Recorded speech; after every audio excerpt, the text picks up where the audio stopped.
rasisme, memberi untuk bagi, bangun Indonesia berkemajuan.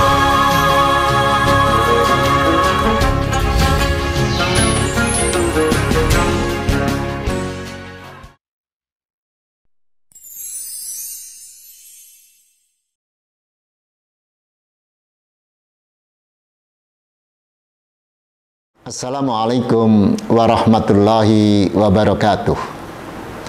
Alhamdulillah wa syukurillah ala nikmatillah la hawla wa la quwata illa billah.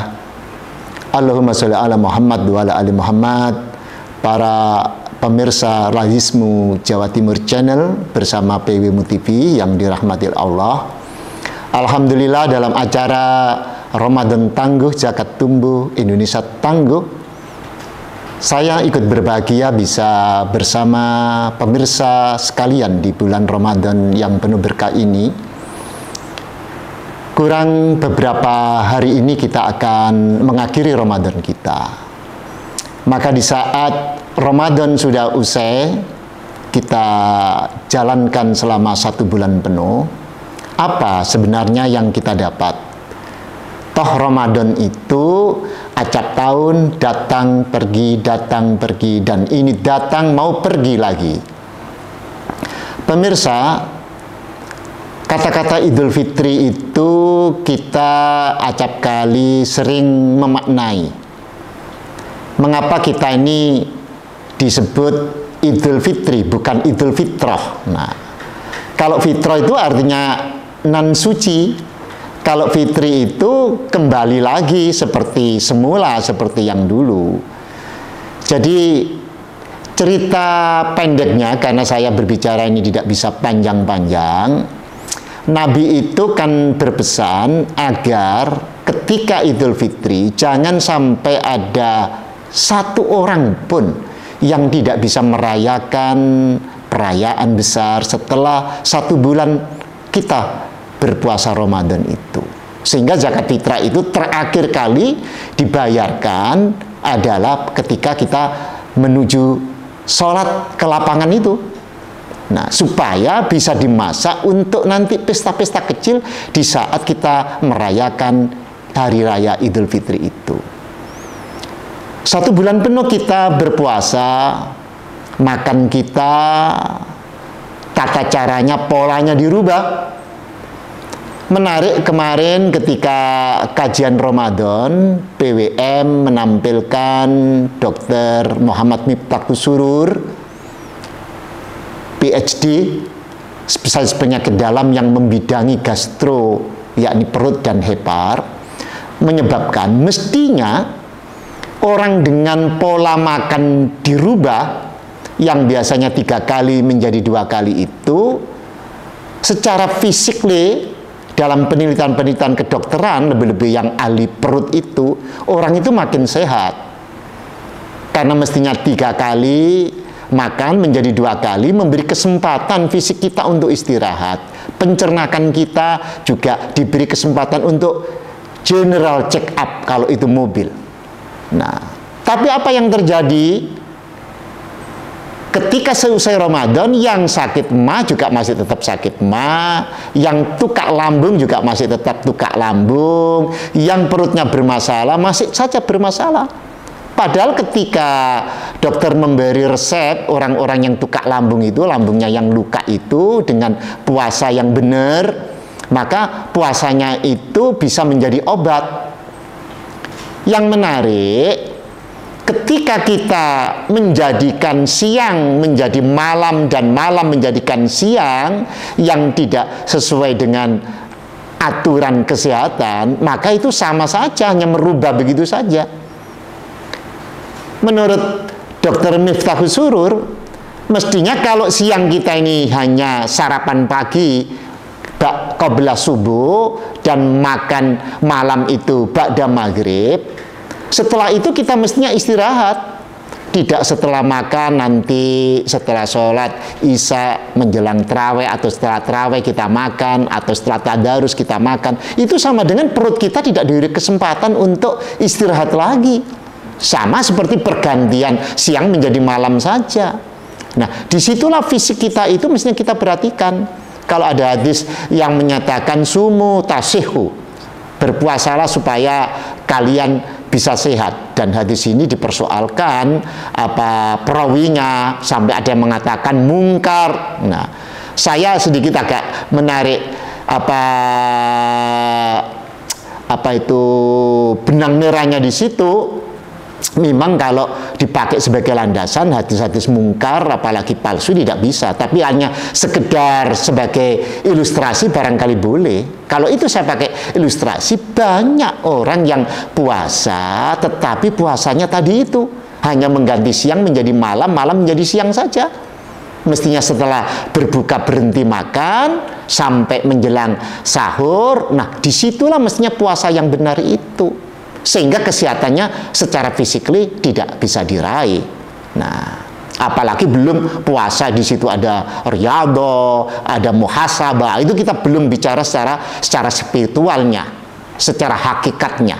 Nah, maka ketika kita merayakan 1 Syawal, kata Nabi, itu jangan sampai ada saudara-saudara kita yang tidak bisa merayakan.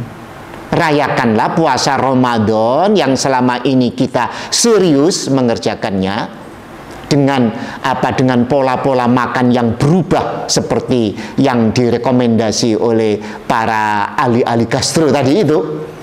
Apalagi di situ ada kontemplasi, perenungan yang dalam kehidupan kita, maka 1 Syawal itulah kita rayakan kecil-kecilan. Fitri itu kembali ke aslinya. Kalau kemarin bulan Sya'ban kita bisa sarapan pagi, nah Idul Fitri itu kita bisa sarapan pagi. Begitu luar biasanya kita tidak pernah sarapan pagi jam 7 atau setengah 8, maka disitulah kita mendapatkan sebuah kebahagiaan yang luar biasa. Jadi kalau ada hadis mengatakan kullu mauludin yuladu alal fitrah, setiap anak itu alal fitrah, bukan alal fitri, dilahirkan dalam keadaan suci. Ramadan itu kalau boleh dikatakan kita kembali suci itu ya bisa-bisa saja, karena kita bisa menjalankan selama Ramadan itu dengan syariat yang ketat, dengan pola-pola makan tadi itu yang ketat, yang tidak semau gue mengikuti keinginan nafsu kita makan, padahal di situ ada kulu wasrobu wala tusrifu, makan dan minumlah jangan sampai berkelebihan. Kadang-kadang ibu-ibu itu, Bu, mengapa saat Ramadan ini kok ada kolak, ada es degan, ada es buah, masakannya ikannya juga macam-macam gitu kan. Nah, kata ibu-ibu itu sederhana saja. Di saat kita tidak ada pahala yang begitu menarik, di saat Ramadan ini kan pahalanya menarik. Mengapa? Fastabikul khairat, kata ibu-ibu sekalian.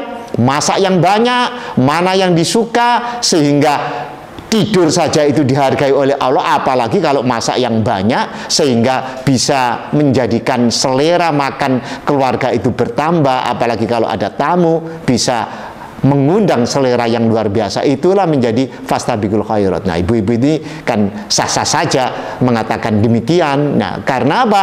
Ya karena Ramadan kita ini kita sedang diuji oleh Allah. Sebenarnya kita sedang diuji oleh Allah. Ujiannya itu ya berat tadi itu.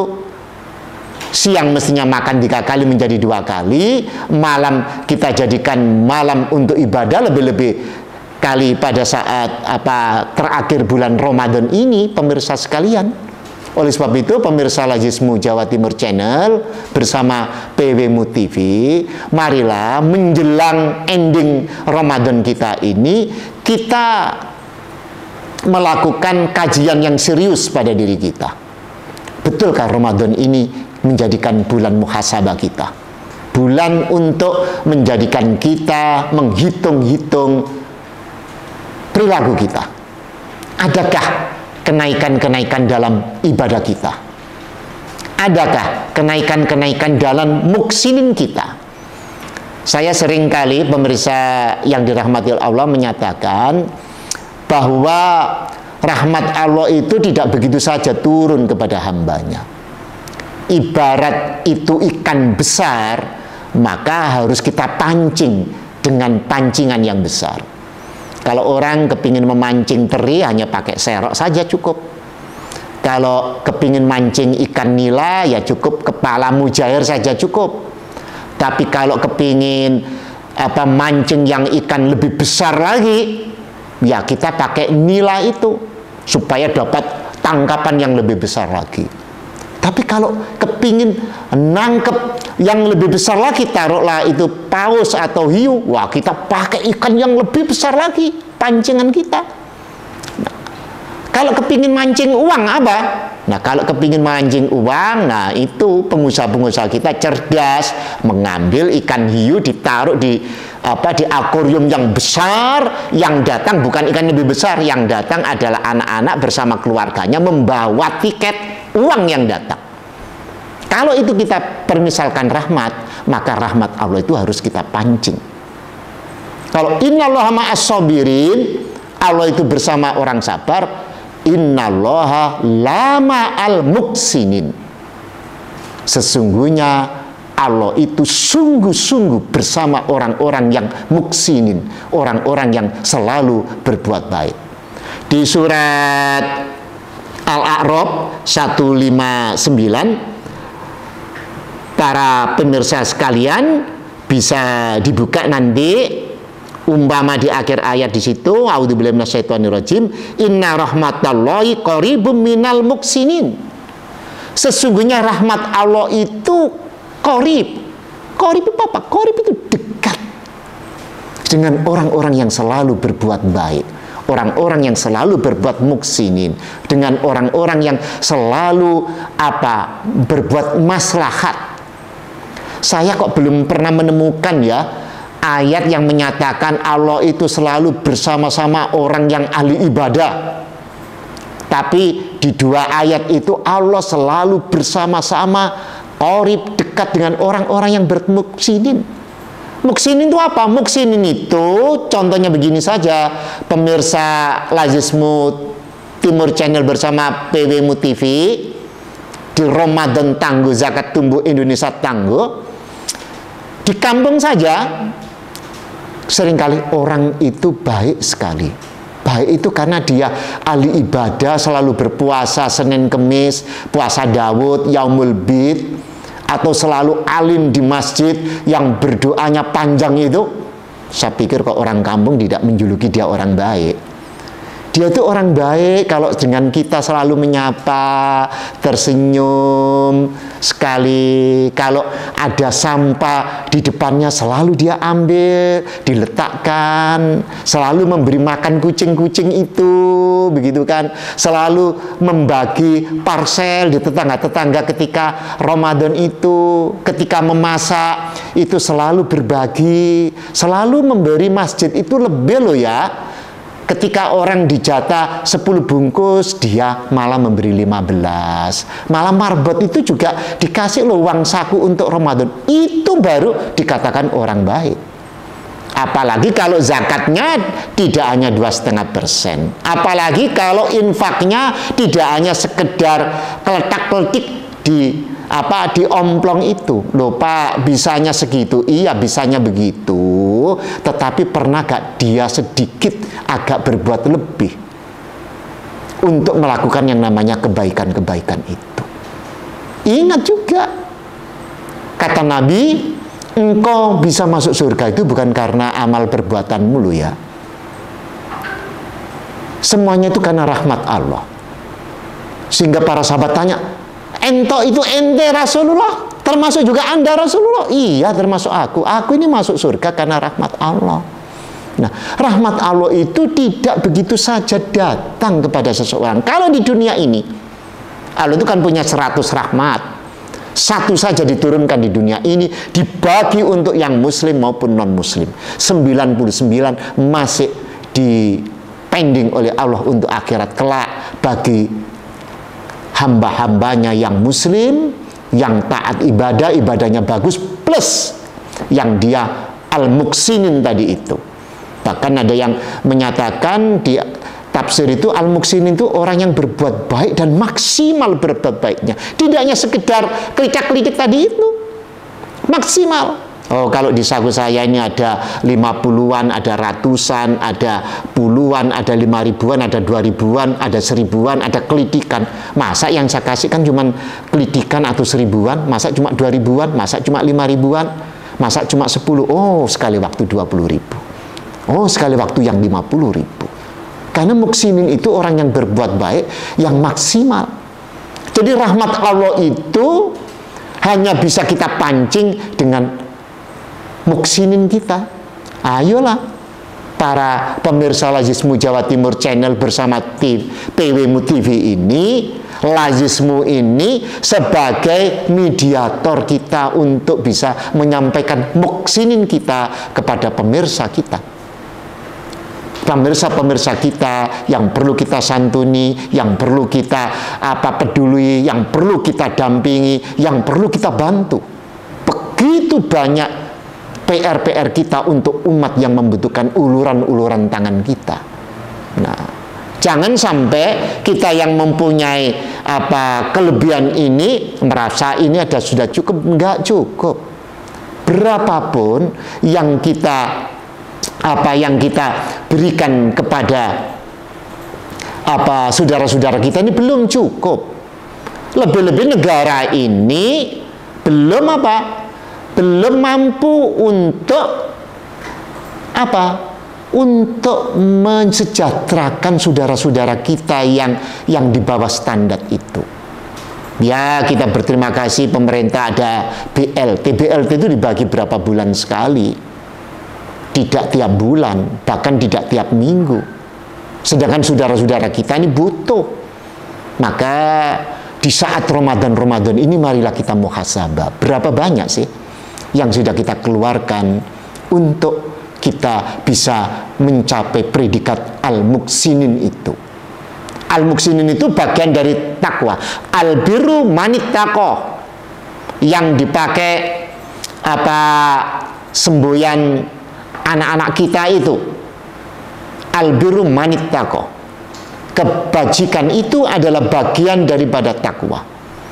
Kalau predikat muttaqin ingin kita peroleh di bulan Ramadan ini, ya tidak hanya siam saja, tidak hanya qiyamul lail saja, tidak hanya tadarusan saja, tetapi ada sebagian dari energi kita yang kita punyai untuk menyantuni saudara-saudara kita itu. Itu adalah predikat muttaqin yang kita peroleh dari sisi al-muksinin tadi itu. Oleh sebab itulah pemirsa sekalian, maka riyadhah itu penting. Riyadhah itu memang kadang diartikan kita harus menyingkir dari dunia kehidupan rame. Kita meneliti dari ujung rambut kita sampai ujung kaki kita, apa yang masih kurang, yang masih belum kita lakukan. Insya Allah kalau soal ibadah kita sudah cukup standar. Ya, ibadah cukup standar, ya kita sudah qiyamul lail, kita sudah puasa dengan bagus, tidak ghibah, tidak mencari-cari kesalahan saudara-saudara kita, tidak ngomong hal-hal yang tidak perlu, tetapi kita masih di real track record yang benar. Nah, standar saja cukup. Tapi muksinin itu loh, kontribusi kita yang bisa menyupport orang lain, dan orang lain merasa bahagia dengan support kita itu. Memang tidak melulu dengan finansial, dengan harta benda, manakala kita tidak punya kelebihan harta benda, tapi dengan uluran tangan kita, dengan langkah-langkah kita, insya Allah semuanya masih bisa kita lakukan. Bahkan kalau saya sering mengatakan dengan HP kita bisa menjadi al-muksinin itu. Kita bisa menjadi orang-orang yang bisa dekat kepada Allah itu. Kita bisa tahu kalau orang sholat itu adalah merupakan mi'rajnya kaum mukminin kepada Allah, naiknya kaum mukminin mendekati Allah. Dengan puasa itu tidak ada barikade kita dengan Allah, tidak ada pemisah kita dengan Allah. Dengan apalagi dengan tadarus itu seakan-akan kita berdialog kepada Allah.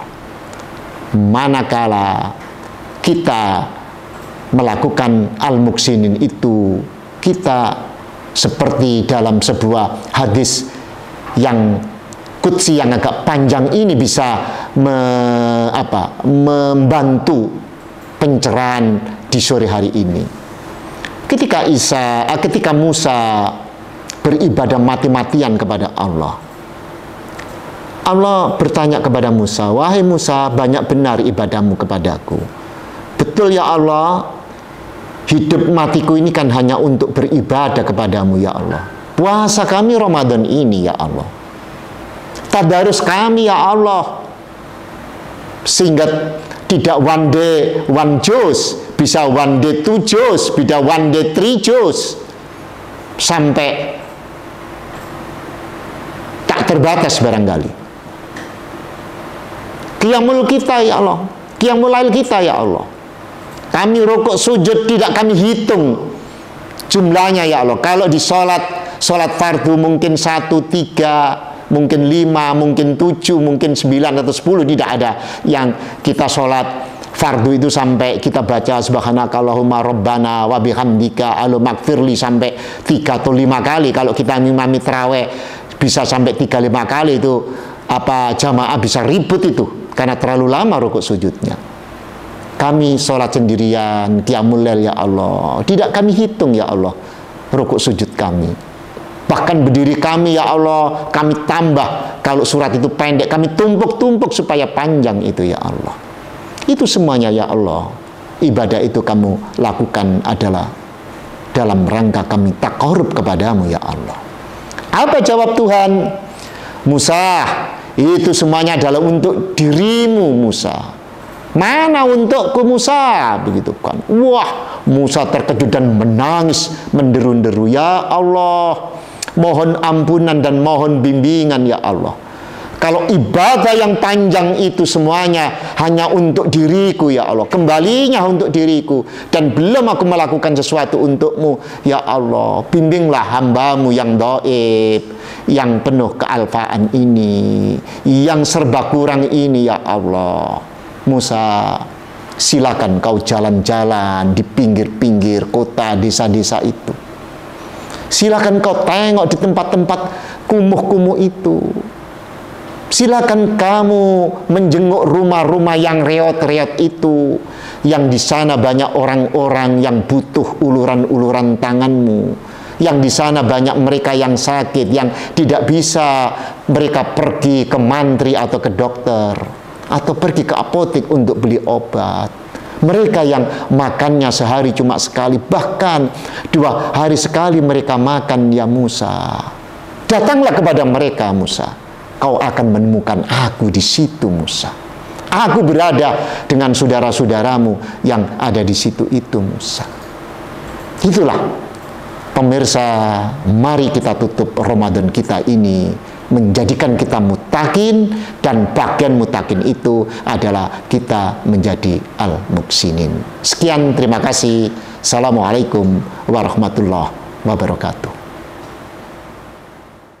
Alirkan cinta untuk hamba lainnya yang lebih berhak menerima, seperti sebuli benih padi tumbuh menjelma berlipat kali. Allah menitipkan rezeki yang kan jadi berkah berlimpah untuk sesama. Bersama Nazismu kita berbagi berkah.